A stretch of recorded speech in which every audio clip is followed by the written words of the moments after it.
Hi everybody, and thank you for joining me, and welcome to this reading for Capricorn for love in 2017.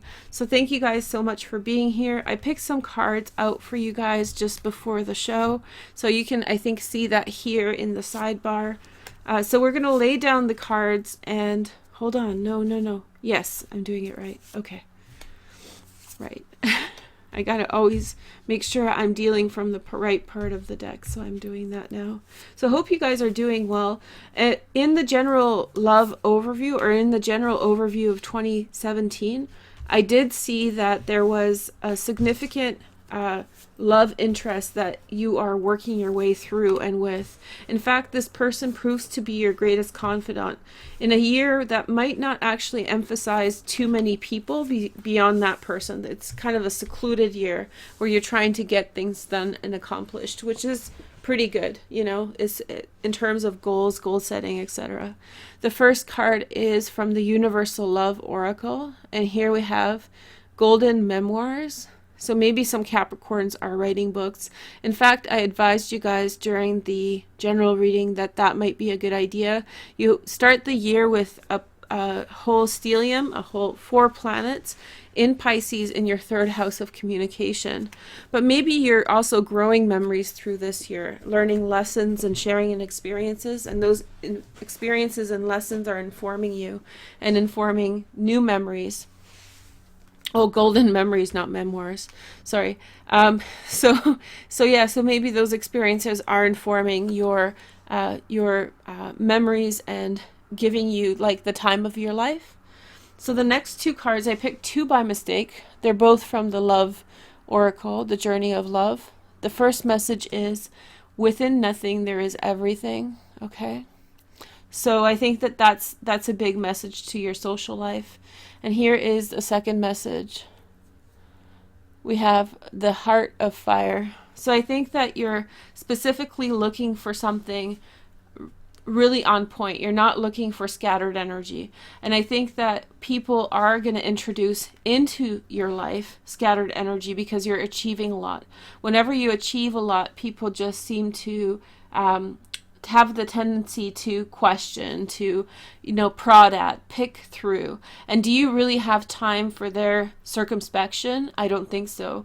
And in fact, that you are more prone and more attuned to finding one person to connect with, one person to team up with, rather than having a lot of people. And you won't actually have the feelings, the necessary feelings for having a lot of people. You'll be much more interested in having just one. The next message is from the Doreen Virtue Romance Angels. So here we have finances and career. This is so on point with the 2017 overview reading. Financial issues are a factor in your love life right now.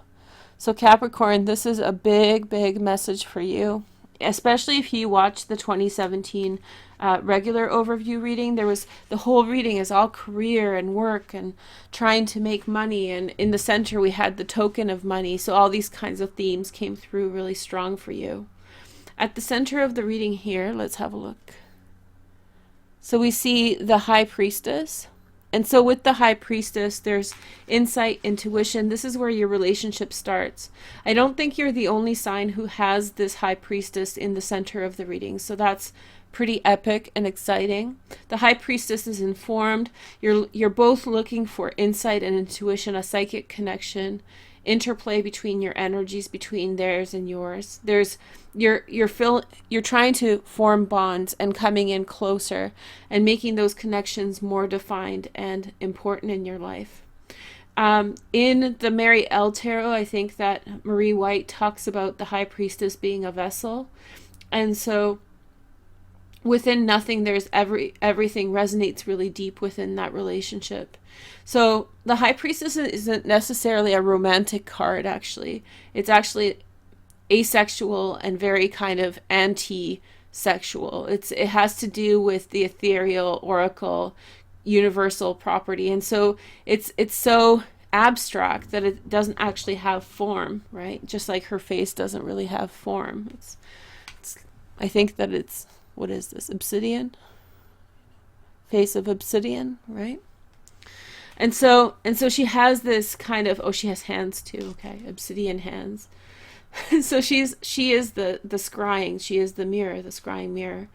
And so your relationship at this time um, is so abstract that in a certain way it's very hard to pinpoint. And in fact, for you, there's a lot going on financially. There's a lot of precedent being placed on your finances that you're putting there. You're really focusing on the idea of money coming in for you. And I think that it's important for you to manage that, because here we have 2 fire cards come through, really powerful ones. So I do think that sparks are going to fly for you, but I think you start off the year quite cool, in a quite cool setting. Here is your okay, so these cards represent aspirations. These are your aspirations. These are your partner's aspirations. If you have not met your partner, your soulmate yet, this just represents their partners, their belief systems, what they aspire to, and this helps you understand where they are going with things or what they are looking for. This is in the context of twin souls, soulmates, that there is an ideal person for you that you should be waiting for.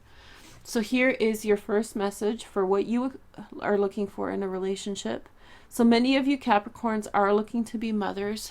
Many of you are looking for your wife if you are looking for a female partner. The Empress represents fertility, life. So I think that from this vacuum of empty, universal nothing, right? The space. You want life, you want love, you want to pursue liberty and just live like an animal, live thoroughly and holistically within your life, and just be really hands-on, experience life fully, just that, have that entire experience, have an entire experience that is robust and full of life and creativity. The other thing that you are hoping for is death. So, by the way, no, this is ruled by Venus, and this is ruled by Scorpio. So many of you Capricorns may be really wanting a relationship with a Scorpio. For you, Capricorn and Scorpio are a sextile, and so therefore that's opening doors and opportunities between you and them. So it's actually a favorable aspect for many of the degrees within your sign, depending on when you were born. You're also looking for transformation and change. I think that there's a lot lingering for you. You're making some decisions for your life, and I think a lot of your decisions revolve around finances. And there's a very small amount of there's a very tolerance for anything but. So I think that you're really kind of being, in one way, impatient, but on the other hand, you're being very constructive in what you want and what you don't want. You want to be the wife, you want a wife, you want no bullshit. And I think that that's what you're seeking in your relationship at this time. What your partner is seeking, okay? So your partner is seeking here the Strength card. The Strength card is called Lust in the Crowley Tarot. So this is a suggestion that there's a deeper relationship that your partner wants or is looking for, okay? So if that's the case, if your partner is looking for some type of sexual connection, that's what is motivating them. The Strength card is ruled by the sign of Leo, so they can be attracted to Leo-like qualities at this time, including being very gregarious, being very benefic towards other people, wanting to be a leader and take care and nurture others. Those are the qualities that your partner is looking for in a relationship at this time. The next message about what your partner wants: they want their soulmate. So again, I think both you and your partner, whether you know each other or not, are looking for very serious relationships. I think your partner is less intent on no bullshit. I think that they are looking for a little bit of passion. But here we have Golden Memories and Heart of Fire. So this is kind of in some way promising you that this is a possibility for you, that it's not something that's going to evade you, that's not going to leave you. In fact, you start off in this kind of vacuous space, this cold space of the universe, So something that's completely kind of sparse and not densely populated in any way. And so you want to bring things in, make things warm, produce outcomes and results. I think financial worries and are a factor for you, so they limit how much you can do and how much at a time. I think the focus for you is rightfully career. That coincides with your reading as well, maybe for your partner as well. So maybe the challenge this year, it looks like you have your heads on kind of straight. And so I think that you have to grow to appreciate, even in the minute moments, within nothing there is everything. So even within the minute moments, you can elevate that experience to something more robust, which is the heart of fire or golden memories. So it's not about taking vacations. It's about what you can do with the time that you have, the time that you can share. And I think that both of your aspirations are really quite healthy. Probably actually the best aspirations that I've seen coming through all the signs, and you're the 8th sign that I'm reading for. So that gives you an idea that you're really kind of processing through good vibes, sustainable vibes. It's not saying just romance, robust, crazy times. It's like you want some of this passion and real connection. However, especially for you, you're being very temperate with how you approach it. You don't want to waste time. You don't want to get yourself involved in something that will detract from your progress and success. So this is the next step for your experience. So you have the Emperor here. So this means that there's going to be a call to action within work that's going to require that you work really hard right now. Or possibly somebody may ask for your hand in marriage. So the Emperor could come in and offer you marriage at this time. Or you yourself could be starting a business. I saw that a lot coming through in your general overview reading. That was, the whole reading was like business, business, business, which is funny. You don't have transits in the 2nd house, but you do have Jupiter in the 10th house until October 10th. So this is kind of your go time for being able to establish businesses and find success. So this is the next step that you are taking on. Your partner is, let's see, well, they're kind of crying at the moon. So we have the moon here. They're doing a lot of meditation, a lot of kind of exploration of ideas and thoughts. They could be dreaming a lot, daydreaming, kind of thinking about possibilities. This is a little bit whimsical compared to your reality. Your reality is much more like to the point. This is how we're going to do it. So if you don't know your partner, they might be off on a tangent. If you do know your partner, you might be getting frustrated because you could be working towards concrete goals while your partner is complicating the situation by thinking too loosely about things, without having any too specific things that they want to pinpoint. Also, your partner is prone to feeling as though they're being deceived. So it's really up to you, and it's important for you to reinforce the energy and just say, no, it's fine, or, I'm just working, I'm just trying to achieve our goals, etc. So make sure that when you are working through this, that you have an understanding for their needs, especially if you feel so determined in the directions that you are going. You want to make sure that you recognize their feelings and emotions, because your stuff is so concrete. It's easy to kind of just push them to the side and, remove yourself or something, push them to the side, adjust things. It's important for you to kind of put things in perspective. So here are the advice cards. So these 2 cards represent advice for you for the year, and these 2 cards represent advice for your partner. So here is your message for your advice. So this is the Justice card, and so with the Justice card, what we're talking about is balance. So you need to continually practice within yourself this year, Capricorn, and I saw this in the general overview reading, that you need to bring balance into your life and keep bringing things back into balance. Focus on career, focus on love. It's only 2 things that you're really balancing. I didn't see too much in the way of friendship distractions. I think people will try to interject, but I don't think they'll have too much luck with that. I think you're too focused on the things that you are working on. And I think that also this relationship is hopefully taking up some time in your life and giving you some inspiration. The second piece of advice for you for this year is, so we have the Wheel of Fortune. So it's saying that you have to kind of be extending the luck that you have into your life, welcoming it in, and saying, okay, I'll take it. Now, the Wheel of Fortune represents Jupiter, and Jupiter will move into your 11th house as of October 10th. Now, when Jupiter moves into the 11th house, then your friendships and relationships get a boost. So your networking increases, you meet more people, you connect with more people. And so when that time comes, there should be some type of improvement and movement in your relationship. We still have to see what's happening with your partner. But last time we left off, it looked like you were going into something really concrete. You were busy. Your partner seemed like they're daydreaming. It looks like they have their head up in the clouds a little bit. And so if that's the case, then you have to be tolerant with that. We all go through our ups and downs in terms of productivity.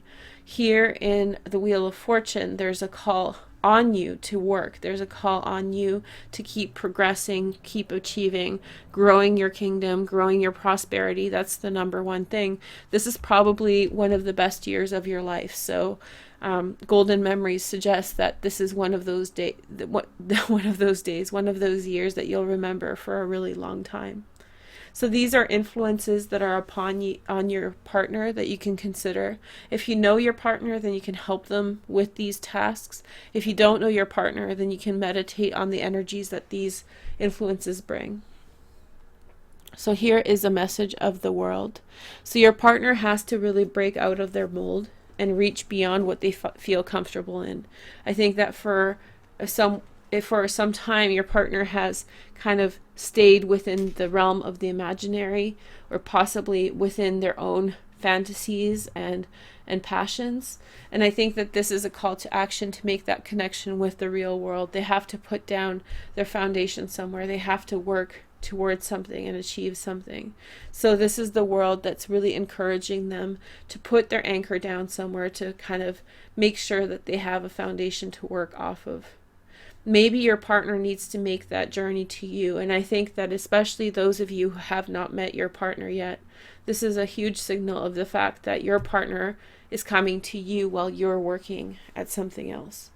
So that would be the call to action. Maybe that is what the star represents also, that there's this kind of call to action that they have to go after, a relationship or connect with you in some way, make that connection and bring you two together. So they're the one who are reaching out. Maybe in a past life you did, maybe it's their turn, I don't know. Here is the next message. So here we have the Lovers, and so the Lovers represent coming together. The Lovers is really coming up really strongly across the readings. So a lot of people are looking for family relationships, serious partnerships, and you're in a really good position to be able to vouch for that because of that Cancer full moon that happens in your 7th house of partnership. So you start the year off with the right ideas, and I think that your partner is looking for a genuine connection. They're looking for a serious relationship. They're also looking to reconnect with their family. So if they have to go in some way to help their family grow, or support their family members in some way, then please help them do that. So we made it to the last card, and we can take a look at what it means. What it is, sorry. So your last card for 2017. Wow, beautiful. Yay. So it was like tentative, and then boom. So now you have the Star, you have the Strength card, you have the Lovers, the Wheel of Fortune, the Emperor, the Empress, and now the Sun. So the Sun represents hope and glory, things coming into fruition, relationships improving, people coming together. Is that a monkey? Oh no, that's a little kid. Sorry. It's like, I thought it was a monkey. Because I'm looking in my viewfinder and I couldn't really see it. I'm sorry.